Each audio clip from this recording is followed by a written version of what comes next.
but let me start with the first message so that you can understand how they're all related and why they are coming out in this specific manner. Protection from home, protection from lineage. So the first thing that I'm hearing here is I feel like many of you come from humble beginnings, humble backgrounds, okay? And it's actually very honorable to come from humble beginnings, humble backgrounds. And I feel many of you have many siblings. And I'm also sensing, you and your siblings got in a lot of trouble. And, it's not just like regular things that kids do, because, kids will always get in trouble.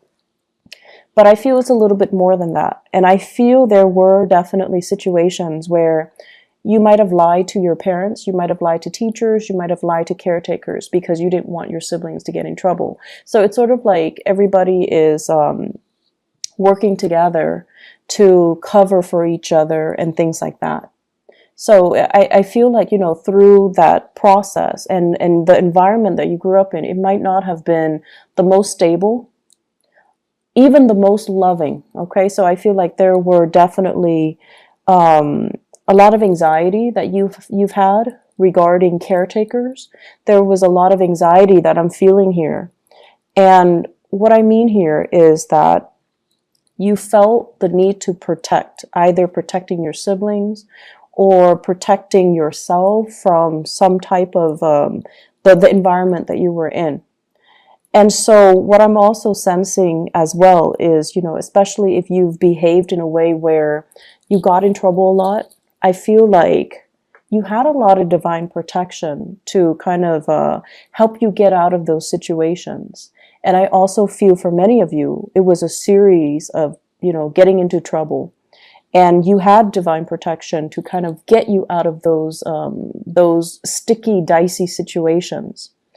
And what I'm sensing here is a lot of the times we have divine protection because we need it, because we're prone to either making bad decisions, or we're prone to being careless, or we're prone to losing our sense of direction or veering off track away from what our moral compass is telling us. So this is a month where you kind of need to realign yourself, and you kind of need to figure out, am I in danger of going astray? Am I in danger of overindulging? Am I in danger in any reason, like in any situation? Are there things that I need to be mindful about? Am I veering off track? Okay, so those are the main messages that is coming through to kind of guide you. And I'm also sensing as well, growing up, you might have had people that looked out for you, right? You might have had people that looked out for you. So they're saying here, protection from home, protection from lineage. And once again, it might have been siblings. It might have been people that you were really close to, that you consider to be family.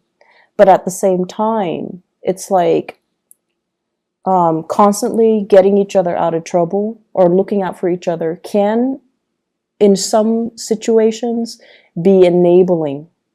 So you want to be very careful about identifying, the fine line between enabling somebody and protecting somebody. So I see that concept coming in. I'm seeing some of you at work doing this same thing with your coworkers, helping to cover somebody who's making a mistake. You don't want them to get fired. You don't want them to get in trouble. So you cover for them. Okay? And then you're covering for them when things are too busy and they don't have time to eat their lunch, they're hungry or whatever, and you're covering for them. And that's fine. In the short run, that's fine. But in the long run, make sure that you're doing that for the right people, mainly because if you're constantly covering for somebody, they don't learn. And when they make the big mistakes and you're not there to cover for them, what exactly is going to happen? So you want to be a little bit conscientious about that. I see some of you as well. They're saying letting others feed. So I feel like that message denotes a lot of self-control, a lot of restraint from your end, which is really, really admirable. And I'm feeling many of you as well, you know, being caretaker, being in positions where it's almost like you have to make these difficult choices regarding, you know, do I sacrifice this at the expense of this? So it's like you're making these really tough calls, and it's like you're stuck between a rock and a hard place, and you don't flinch. You're making these really difficult decisions, and I feel like it can really, you know, for a different sign, it can really break them. But I feel like for you, you're so,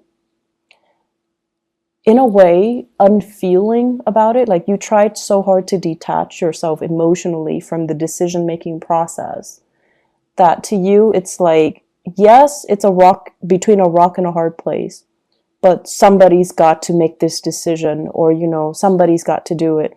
So I see you having to be put in positions where you are doing these things that it can feel very, very defeating, like making these really, really tough decisions.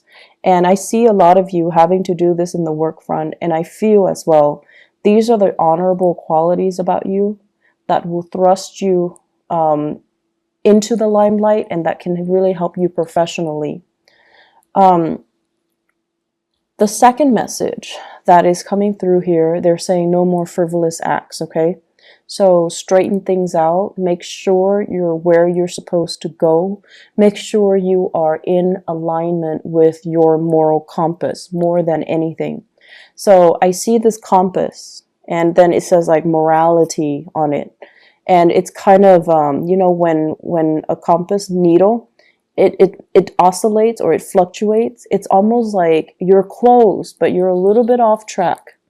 So they're telling you, you know, aim to be virtuous, aim to be righteous, aim to do the things that you know is right, aim to basically be guided and make decisions that are guided by your moral compass. So once again, the previous message about you having to make these really difficult calls, make sure that whatever you do, you are guided by your internal moral compass. The frivolous acts message, I honestly feel like it deals with overindulgence in sex and relationships. Okay? It deals with, are you truthful to the people that you love? Or are you being led astray by, you know, physical desires for fun, excitement, and just, you know, meaningless relationships? So that is a message that I really want to emphasize, because it's coming out very strongly.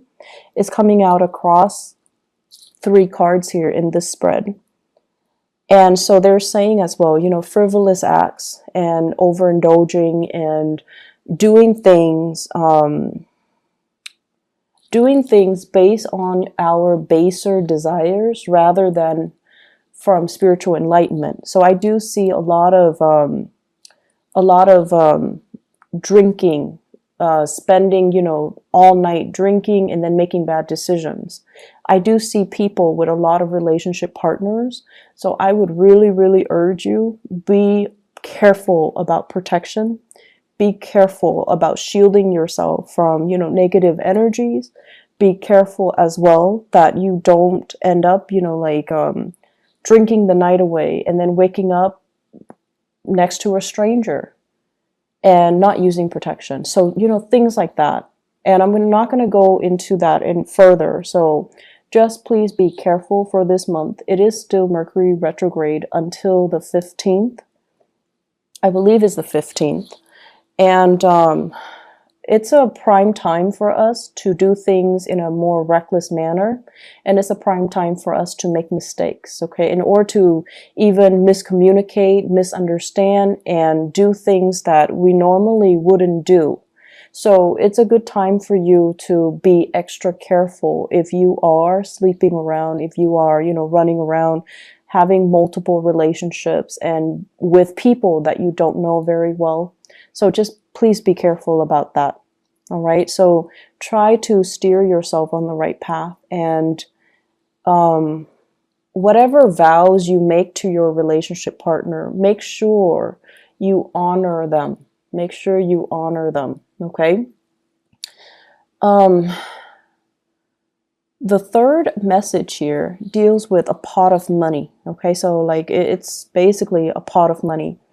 And what I see here is I'm feeling for some of you, the work situation is going swimmingly well. It's going really, really well. Many of you are able to travel, are able to see the world, are able to save up quite a bit of money, are able to kind of, have the lifestyle that you want because of your financial situation. Things are going really well for you guys. Many of you are also business owners. And I feel like you might be an associate, or you might even have a business partner. And so the two of you, or the three of you, or, the group of you, you're accumulating quite a bit of money. And you're busy. You're really, really busy. It's like money is coming in faster than you can spend. But on top of that, you're so busy that you're not really spending it. So it's growing, it's accumulating, and it's just sitting there. So you're in a very, very good space financially. And I honestly would suggest you're sitting on money, try to diversify, try to invest. And I also feel that you might want to go into real estate. You might want to go into property management. You might want even think about, opening up a restaurant, opening up a venue, opening up something where I feel like there is a physical structure. So it could be like, property management. You're managing physical structure. Opening up like a restaurant where it's physically like in a structure. So doing something like that where things are stabilized, and I feel like that's going to be the right way to do things, okay? Investing here and there, it's a little bit too volatile right now, so you might want to rethink it. And so I feel like you're sitting on some money, and make it, like put it to good use. Make it work for you, make it grow for you. And even if you're just like, oh, but I have so little, start investment with like 500 at a time. So you might not have, the 10,000 that you're hoping for a down payment, or even to start investing. Start investing it in some way, somehow. Start early, okay? What I'm also feeling as well is some of you might have financial linkages with another person. So it's like shared pot of money. So it's shared between you and other people, possibly with a partner, like a relationship partner, or a business partner. And I feel like, things cannot, like you can't make the decision unilaterally without their consent or without their input. So you're trying to decide what to do with the money. And I'm also sensing some of you, it's just like sitting there. It's not really being utilized to its full potential. And I also feel like you and your partner, you're interested in accumulating it, but it just sits there. So try to invest, try to expand your business, try to figure out what to do with it so that it's just not sitting there losing value over time, okay? I see that happening, and I feel like you're better off doing something right now. And, it's funny because it is Mercury in retrograde, but I feel like, having these discussions so that you can start planning things out and start doing things, it's actually more favorable for you guys during this time. I'm also feeling as well, many of you have worked really, really hard for your financial situation to be really stable right now. So it wasn't just, handed to you on a silver platter. And I also feel because you've worked really, really hard, you're being quite conservative when it comes to your spending, being quite conservative when it comes to not taking risks with your money, which is also really good. But I feel like the market is supporting that right now. So you might want to do a little bit more research, okay? Do a little bit more research and feel a little bit safer to spend, because I feel like it's a good time for investment opportunities. It's a good time for you to actually go for it. So whatever you've been thinking about for the past 3 years, definitely go for it, and don't shortchange yourself anymore invest in yourself. So some of you possibly could be thinking about taking a really big course. Like I'm seeing a lot of realtors. I'm also seeing people who are interested in like the hospitality and the restaurant types of businesses, where you might have to take like a course, you might have to take a training course, you might have to take an initial, course to do something, right? And you're just like, I don't know, it's a lot of money, like the enrollment fees are high, and you've been talking about it and mulling it over, but you're just like, I don't know if it's worth it. I don't know if I have the money right now. I feel that the money is there, and it actually is a really good time for you to start investing, okay? What I'm feeling as well, there is an air sign here in your work sector. So this is somebody that you're dealing with on a regular basis in the work front. Air signs are Aquarius, Gemini, and Libra. And I see a more, Aquarius is a masculine sign. But the way that I'm seeing this person is, I feel like it's more of a masculine person, someone who exhibits more, go-getter, assertive traits, okay? So we're not talking so much genders, we're talking about characteristics and traits. And this is somebody that is like a no BSer. If they catch you lying to them or shortchanging them or being deceitful or being evasive, they're going to get very aggressive, and they don't take no for an answer. It's somebody who's very, they're like a hawk, and they know how to dig for answers. They know exactly what they want. They go towards it, and they will, kind of slice through anything and anybody that is standing in their way. This is somebody that you actually admire, okay? You admire this person. And I honestly feel like you wish you could be like this person, but sometimes you get really annoyed by them because you feel like you feel like they're on this, moral high ground preaching to the choir, and you feel almost like it's hard for you to relate to them. And then I'm also sensing as well, this is somebody that is, they're very righteous. They do things because they adhere to that moral compass. And I do feel as well, there is this love-hate relationship happening between you and this person, where a big part of you wants to adhere to your sense of morality. And you see that the other person has gotten where they are because they adhere to that. But I also see you comparing your life to their life, and you're just like, but I have more money, and they're still struggling. And so there's this comparison. There's also this sense of like this love-hate, but admiration. You really admire this person. And, they do things by the book, and they're not going to let anybody, money, power, or, people's opinion of them, steer them away from their moral compass. And I feel like that is very admirable. And at the end of the day, that's the person that you aspire to be. And this concept of morality is coming out so strongly for this month. I just feel like you're going to be confronted with many ethical dilemmas.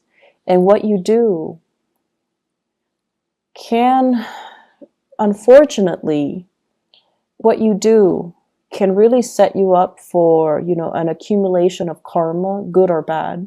So I would urge you to really listen to that inner voice and to follow your moral compass, okay? You guys do have Saturn in your sign right now, and it will stay there roughly 2.5 to 3 years. So you want to make sure that you are clean. You want to make sure you do things the right way. You want to make sure you really, really, really follow your intuition, and especially that moral compass. Okay, Saturn is a planet of karma. It is also a taskmaster. It teaches us things that we don't want to deal with. it forces us to confront some important life lessons. And so what you do for this month, and especially in a Mercury retrograde period, it just feels to me to be very karmic. Mercury in retrograde, when secrets come spilling out. So what you do for this month is actually very, very important. So listen to that inner voice. Do the right thing.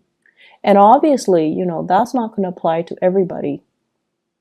And just make sure you know where you stand, make sure you know who you are, and make sure that you do things by the book, okay? I guess we're moving on here to the last message, Temple of Power. Temple of Power. So I like this imagery because what I'm seeing here is I see this island. It's kind of like a moat. It's surrounded by water. It's cut off, and you know there's a bridge leading to the moat, and there's a temple, a fortified structure. It looks like a temple that's built on top of it. And I see you patrolling, walking back and forth, patrolling the perimeter, and you're kind of looking out. And you know there's only one way in, right? Like there's only one bridge over the water to get to where you are, but you're like obsessively just patrolling the area, looking out, just making sure that, you know, you're counting all the money in your vaults. You're looking out to make sure that no one is coming in to steal things right from under you. So what this denotes to me is it's a fear of competition. It's a fear of losing everything that you've worked really, really hard to get at, okay? And many of you, you guys are really, really hard workers. You guys work tirelessly to go after what you want. And I also feel as well, there's this sense that you really, really push yourself.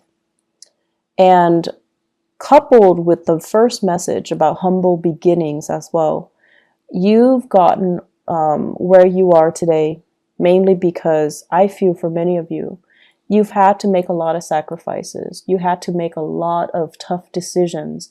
Oftentimes, they might not have been in alignment with your moral values, but you had to do them because you had to build this temple of power. And it's not just about the money. It's about challenging yourself. It's not just about, you know, I want to be successful and I want to be a millionaire or billionaire. No, it's more about challenging yourself. It's about, you know, climbing that mountain. It's about putting yourself in difficult situations to know who you are and to know what you're capable of. So you're at this point right now where you are at the peak of your professional development.